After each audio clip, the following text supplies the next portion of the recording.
ግጥምን በትረካ ከሌዊ አዲስ ዓለም።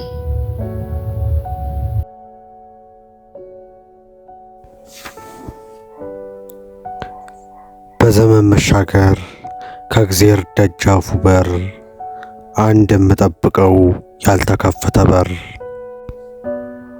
አምላኬን ስጠራው ተከፈተ ያ በር።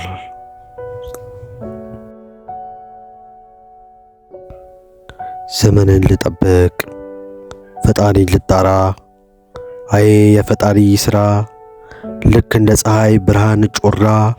አምላኬም ሰማኝ ጮኬ ሳልጮ ሳልጣራ። ይሄ ሁሉ ነገር ባንዴ እንዲፈታ እንደ ገመድ ሄዶ በእግዚአብሔር ይፈታ። በሌላ ትረካ እስከምንገናኝ ድረስ ቸር ሰንብቱ።